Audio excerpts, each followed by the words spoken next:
Iowa is favored by 2.5 points on the road at rival Minnesota this weekend. And this will be a 7:30 p.m. kickoff. 7:30 p.m. Eastern Standard Time, 6:30 p.m. Central Time.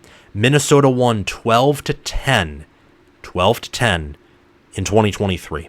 In a game where Iowa led 10-3 at the half, Minnesota outscored the Hawkeyes 9-0 behind Darius Taylor and behind Daniel Jackson and Ethan Kaliakmanis, and they got the benefit of a controversial call where Cooper DeJean gave like a half-effort fair catch signal, and then he took the punt back to the house, and then the ref said you can't just make a half fair catch symbol or signal and then run it back. You can't do that. So then they called it dead. He fair caught it. And then Deacon Hill and Iowa's offense under Brian Ferentz did what they did best.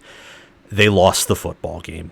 And I know that Iowa and Kirk Ferentz, and even though Brian Ferentz is gone, Tim Lester and Phil Parker, LeVar Woods, the special teams coach especially, are circling this game. It is, after all, a rivalry game, a very intense one at that, and PJ Fleck earned his first win in the series last season. Before that, he was winless against Kirk Ferentz and the Hawkeyes, and PJ Fleck had one of his worst years with the Gophers. They went 5-7 in the regular season. The Floyd of Rosedale is special, with an awesome trophy. It was introduced in 1935. Minnesota leads the series 63-52-2, and they're currently on a one-game win streak. But before that one-game win streak, Iowa had won 8 games in a row. And the last time these two played in Minneapolis, Minnesota, temperatures were freezing, well below freezing, I do believe. I think the wind chill might have been in the single digits, and Iowa won 13-10 in a game where Minnesota ran all over the Hawkeyes. But turnovers and Spencer Petras leading a clutch drive for the game-winning field goal helped the Hawkeyes to win. Looking at these teams and just quickly doing a broad comparison, Iowa is ranked ahead of Minnesota. They're viewed as the better team per power ratings than Minnesota, which I don't think is that much of a surprise. But what might be a little surprising is when you remember that college football home field advantage is about 3-4 additional points, maybe 5. And I would say for bigger stadiums and more intimidating environments like Beaver Stadium, Ohio Stadium, even 6 or 7 points added to the home team. Well, according to FPI and also S&P Plus, Iowa is barely 3 points better than Minnesota, and per FPI, they're barely 2 points better than Minnesota. So S&P Plus and FPI are telling you that with home field advantage factored in, this is a coin flip game, if not a game where Minnesota is slightly favored to win. But the spread is Iowa minus 2.5. They are laying 2.5 on the road, nonetheless. And I do find that interesting. I think part of it's the fact that Iowa has dominated this rivalry game, and they have quite frankly looked like the better team through 3 weeks. I mean, they should have beaten Iowa State. They were able to put up enough offense against Troy to pull away, even with their struggles on defense. Shut out Illinois State. Minnesota, meanwhile, lost to North Carolina in a game where, like Iowa over Iowa State, they should have won, but their kicker, Dragan Kesic, went 1 of 3 on that day. Against Nevada, their defense earned a shutout, but they only scored 27 points.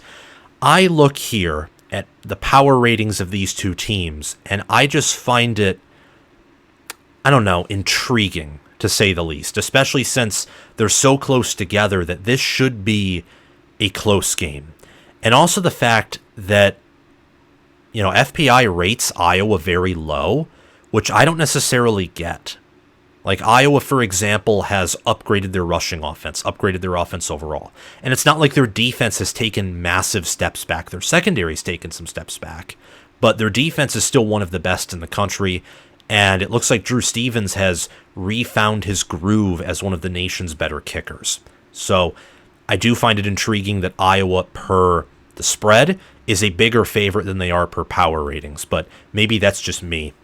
And you look at points per play margin, and that makes this even more intriguing. Iowa only has a 0.054 points per play margin, which means that their defense and offense are razor thin in the points that the offense forces per play and the points that the defense allows per play.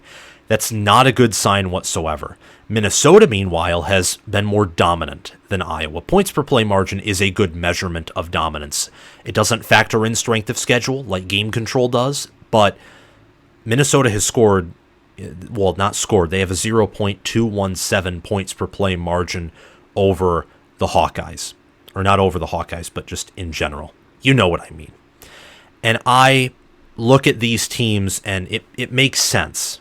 Iowa's a team that plays in a lot of close games. Their secondary has given up big passing plays. They've given up 3 passes of, I believe, over 50 yards. Minnesota has given up 0.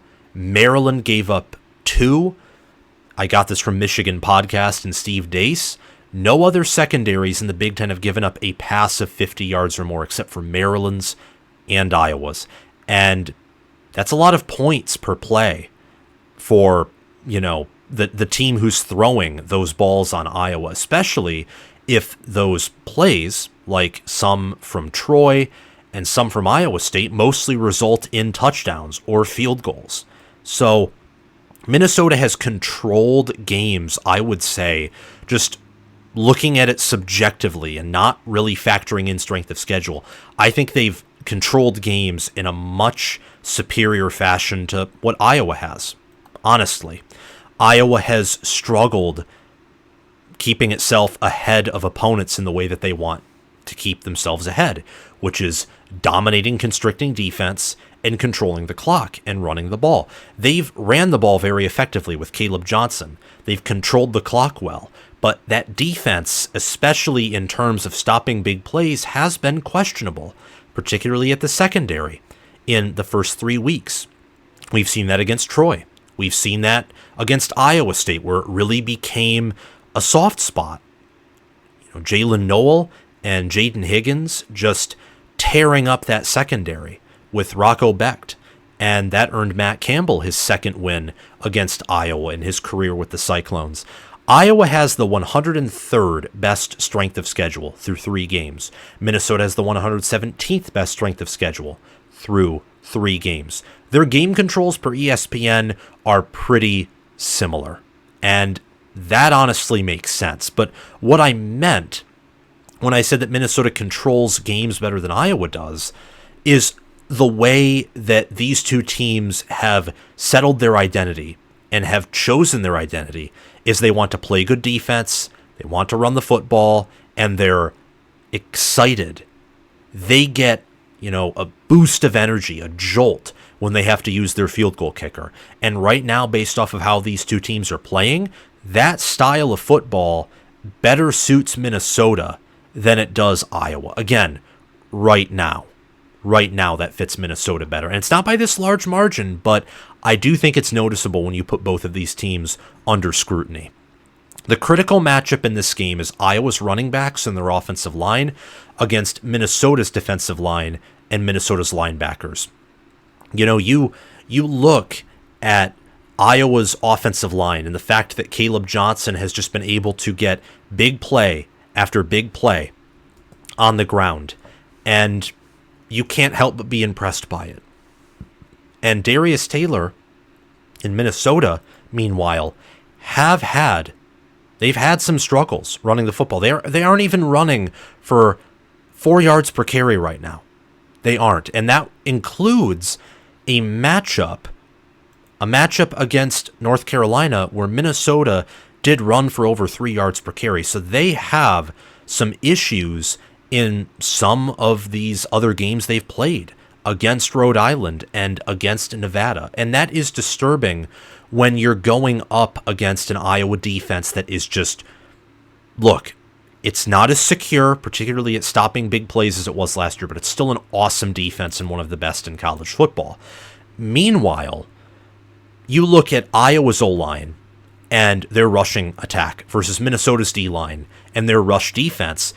That's a matchup that has a lot more wiggle room, and therefore that's why I say it's the critical matchup. I think that Iowa is going to be just fine at being able to limit Minnesota's rushing attack, not stopping it. And there's a way that Minnesota can ground and pound against Iowa, just like they did in 2022. But I think based off of how these rushing offenses have performed in the first 3 weeks and how their defenses have performed, this right here is the matchup to pay attention to. And another matchup that I honestly could have put up here is how does Max Brosmer and Daniel Jackson and Elijah Spencer do against Jermari Harris and do against Quinn Schulte and Xavier Nwapka, and how do they do against TJ Hall and John Nestor and an Iowa secondary that has struggled against big plays and big passes? That could have been a matchup that I maybe should have put up alongside of this at least, but I don't think Brosmer is proven enough yet at quarterback to say that he is going to put up big-time numbers against Iowa's secondary. I think that right here is the matchup to look at. The Iowa rushing offense, and really the offensive line in general, with their running backs against Minnesota's defensive line and their linebacker core. If you don't believe me that Iowa has the vastly superior rushing attack compared to Minnesota, let me show you. Iowa through 3 games has 729 rushing yards. They're averaging well over 200 yards per game. They have 5.9 yards per carry with a long of 64, and they've broken off several long runs. They have 7 rushing touchdowns. Minnesota's rushing attack, they've only rushed for 390 yards on the season. 3.8 yards per carry, 6 rushing touchdowns, and that includes a long of 80 from Darius Taylor, who currently has 25 carries for 188 yards, 7.5 yards per carry. Darius Taylor this season has been active against Nevada, where he had that long of 80, and Rhode Island, where he had a long of 17 and averaged 4.6 yards per carry. He's also had 85 receiving yards and a touchdown, so he's getting involved in the passing game. And then you look at Minnesota allowing 7 sacks, much of them against North Carolina, and Iowa's only allowed 3 despite the fact that they have actually passed more, 84 attempts compared to Minnesota's 82, and they've allowed less sacks. So Iowa has the better offensive line, they have the better rushing attack, and it's up to Minnesota's defensive front to stop them. When you look at this offense, again, Iowa, better offensive line. I think that Minnesota does have the better running backs, though, with Marcus Major, with Say Bangura, with Darius Taylor, compared to Caleb Johnson, Kamari Moulton, and Jason Patterson. It's close. It's closer than I would have expected in the preseason, but I have to give Darius Taylor benefit of the doubt based off of what I saw last year. Bangura, he hasn't even played all that much, just 3 carries, and he was good at Ohio. Jaron Mangum and Jordan Newbin are getting involved, along with Marcus Major, who previously played at Oklahoma. I do think Minnesota has more depth, and I think Darius Taylor is a better RB1 when healthy compared to Caleb Johnson. We'll see if Darius Taylor can remain healthy, but I've seen him get nearly 40 carries in a game and survive it. With Caleb Johnson, it seems like he's been hitting a lot of home run hitters. Still a good running back, but I have to give the edge to Minnesota there. The offensive line is Iowa's right now, and it's not even close, despite the fact that Minnesota has tackled Ariante Irsay, who could be a future, high-level NFL player. I will give Minnesota the edge at quarterback with Max Brosmer, and also wide receiver with Daniel Jackson and Elijah Spencer. Iowa has Luke Lachey, Addison Ostrenga, and Zach Ortworth, and Jacob Gill and Reese Vanderzee have been welcome additions. Vanderzee's a freshman, Gill's an incoming transfer from Northwestern, and they've been the 2 best receivers on the team. Shows you how bad the offense was managed the past few years. But they're not as good as Daniel Jackson, who has 12 receptions for 156 yards, or Elijah Spencer, who has 10 receptions for 134 yards. Iowa is tight end U. In this matchup, at least, Minnesota is wide receiver U, and they've produced some pretty good wide receivers under PJ Fleck. Brosmer has a 147.5 passer rating, completing nearly 70% of his passes for 3 touchdowns and a pick. Cade McNamara has 3 touchdowns and a pick. He's completing about 63% of his passes. He has a 124.2 QBR. or passer rating. His QBR at 31.2 is like at a 2021 Spencer Petras level. So Iowa has better QB than they've had the previous 2 seasons. And really, I would say right now Iowa looks almost like a carbon copy of their 2021 selves, where they had a better offense than in 22 and 23, but also a worse defense. I hope I'm proven wrong, though, because I said Iowa in the preseason would have the nation's #1 defense and it wouldn't be close. It's still possible for that to happen, but there are going to have to be some things that will be fixed in the Hawkeyes' favor. You look at defense, I give Iowa every position on defense, and I know that Minnesota has good defensive players like Devin Eastern, Jalen Logan-Redding, Jod Joyner, Justin Wally, Ethan Robinson, Jack Henderson, Maverick Baranowski, and Cody Lindenberg. But Iowa has Jay Higgins, who I think is #2 per Pro Football Focus in terms of rating linebackers. Nick Jackson is an All-American caliber player. Deontay Craig, Aaron Graves, Yaya Black, and Ethan Hurkett make up an awesome defensive line. Kyler Fisher is another player to look out for in that Leo spot, kind of hybrid linebacker defensive line. Sebastian Castro, Xavier Nwapka, and Quinn Schulte make up a great cash and safety room, cash being that special defensive back position at Iowa. Corner is a question for the Hawkeyes, but I think it's also a question for the Gophers, where they were not good in the secondary last year. This year they have not faced much of a competent passing attack. Honestly, Iowa may have just as competent as of a passing attack as North Carolina did when Minnesota played North Carolina, because I do think that in passing the football, at least in that game, McNamara would have been as effective as Max Johnson and maybe as effective as Connor Harrell. But you look at these defenses, and Minnesota's, I think, is good. It's better than it was last season. And you saw that by how they were able to create turnovers against North Carolina, cover North Carolina's receivers pretty well. And North Carolina's good receivers, good tight ends. They're able to get some pressure on a respectable North Carolina offensive line. But Iowa's defense, you have to give it respect. And they lost to Iowa State and choked it away, but they only gave up 20 points still to what could be one of the better offenses in the Big 12, perhaps the Big 12's best offense. When you look at trench play and special teams, I got to give Iowa the edge in both. Iowa at this point has a better kicker. Stevens has done more than Kesich has this season. Reese Dakin has been a weapon at punter. Caden Wetjen is a good returner, punt returner and kick returner. And in the trenches, Iowa has both the better offensive line, running the ball more effectively, allowing less sacks and pressures, and defensively, well, this is going to be interesting. Let's look at the sack numbers for these defenses. Iowa's nine sacks. Their leader in sacks currently is Aaron Graves. Their defensive line in total has all 9 sacks on the team. You look at Minnesota on the season has 7 sacks, and overall, 3 of them are attributed to non-defensive linemen. So better D-line, better O-line means better trench play. And when you look at coaching, and you'll probably already see where I'm going in this game, I got to give Kirk Ferentz the edge. Got to give him the edge over PJ Fleck. I do. I mean, they have worked with... Iowa's had more talent and actually a lot more recruiting success than Minnesota has, but the 50th and 25th most talented teams are closer together than the 25th and 5th most talented teams. And they both played in the Big Ten West, and I would say that Kirk Ferentz handicapped himself more than PJ Fleck did offensively.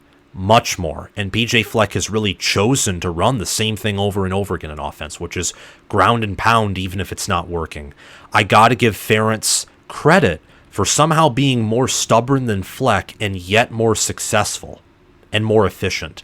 Phil Parker's the nation's #1 defensive coordinator.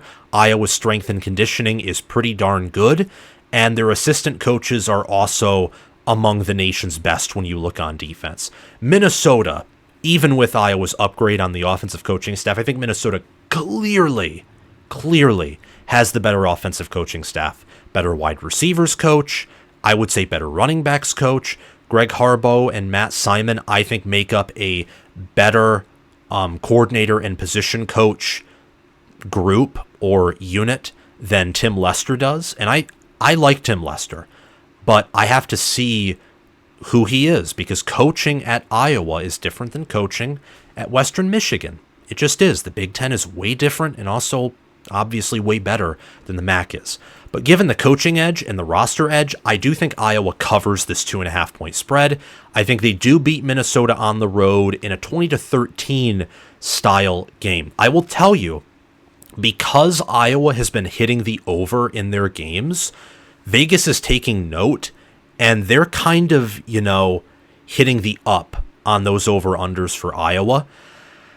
I got to tell you right here, over-under is 36.5, I think, right now. If I'm going to give you any betting advice, it would be to take the under.